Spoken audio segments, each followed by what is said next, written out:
Sapa Hati bersama Gus Agus.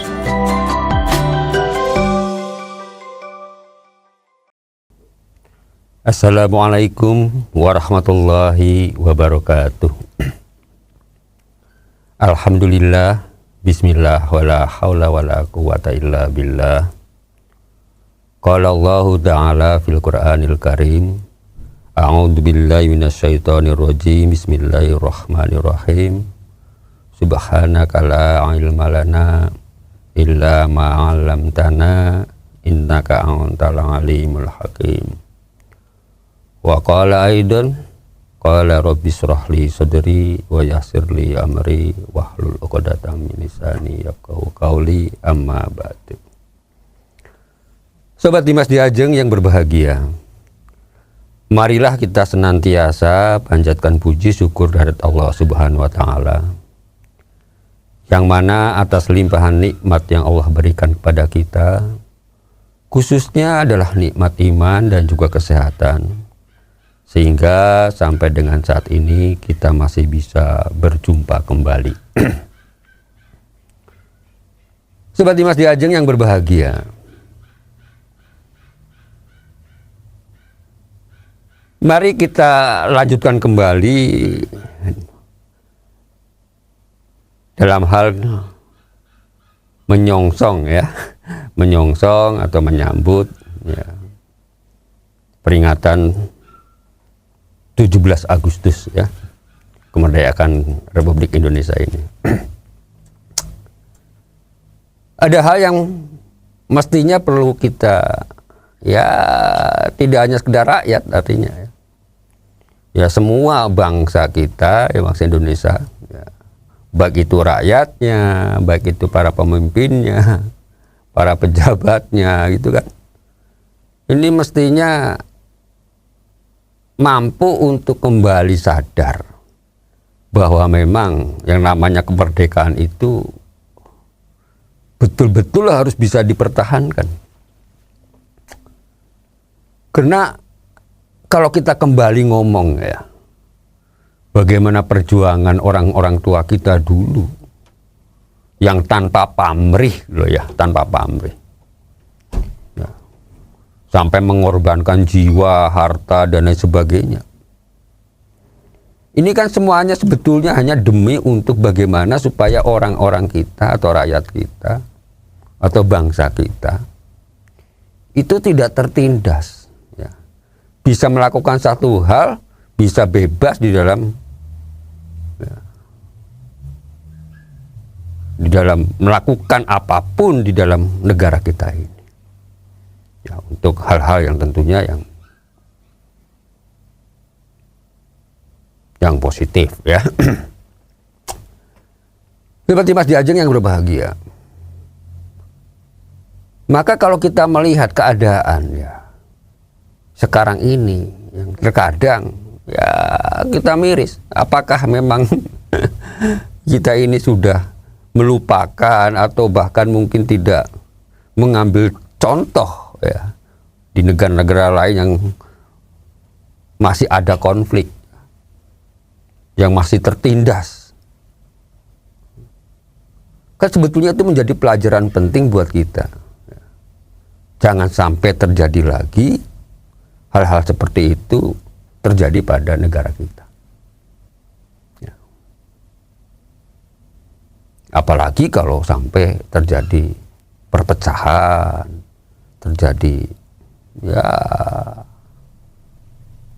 bentrokan-bentrokan gitu kan. Apalagi ingin memisahkan diri.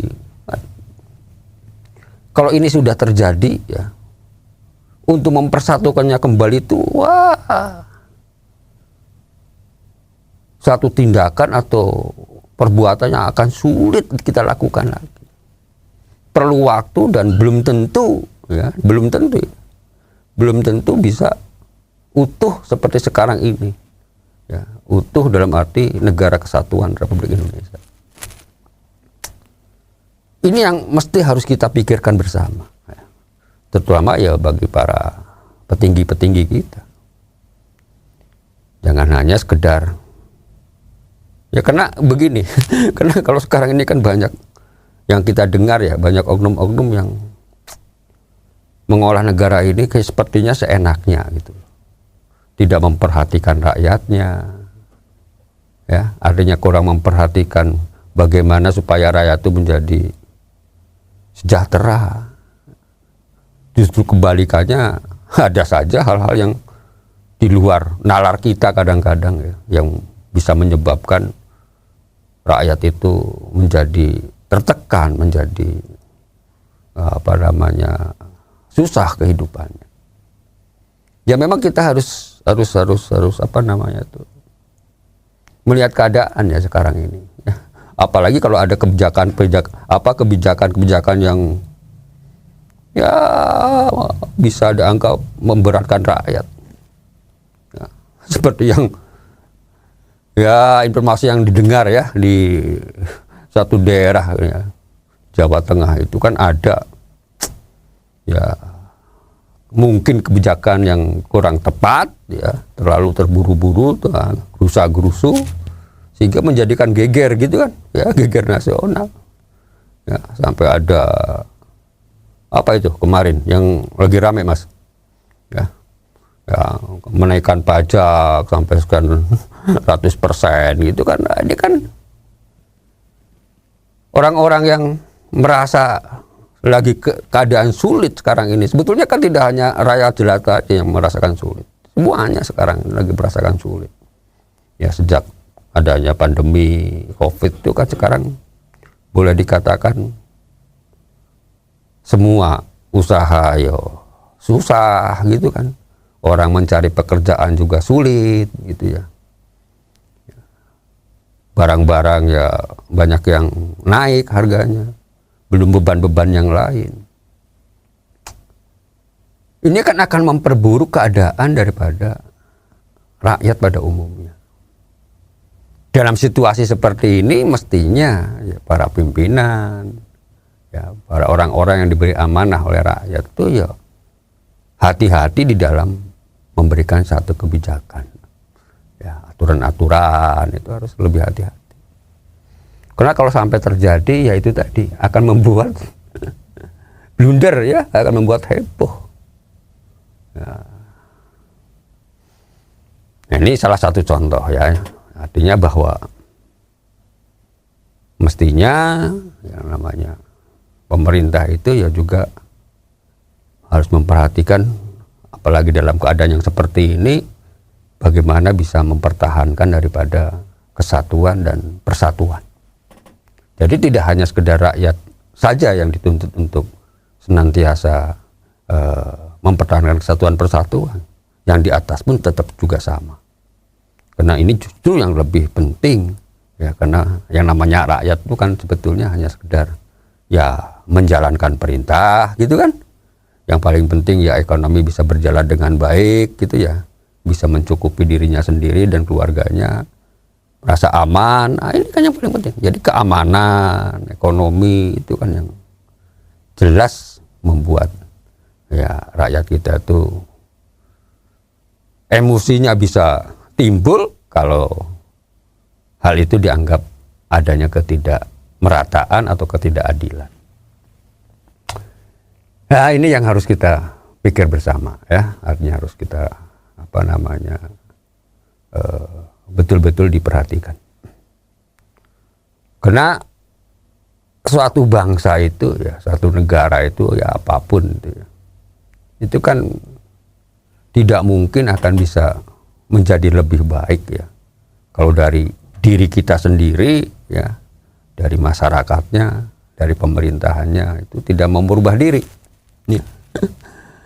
Ingat kan di dalam firman Allah itu kan, di dalam surat Ar-Ra'd itu disampaikan bahwa Allah berfirman, A'udzubillahi minasyaitonirrajim, bismillahirrahmanirrahim, innallaha la yughayyiru ma biqaumin hatta yughayyiru ma bi anfusihim.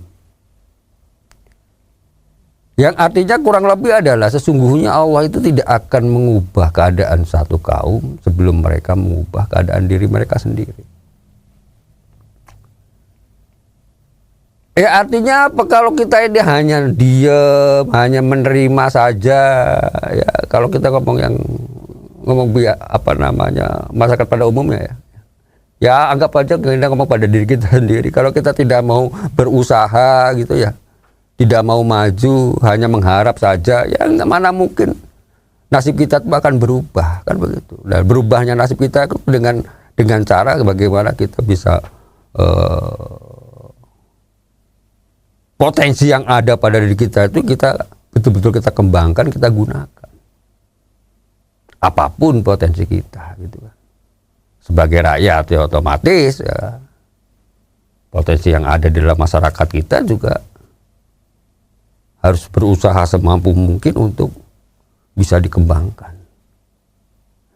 Dengan berbagai macam cara kan begitu. Cuman ini semua kan tidak mungkin akan terjadi kalau keadaan pemerintah, keadaan negara itu dalam kondisi yang kurang baik. Ini kan masalahnya.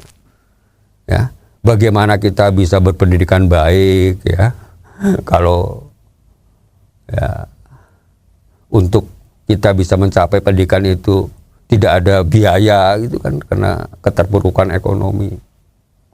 Kayaknya tidak mungkin juga. Ya.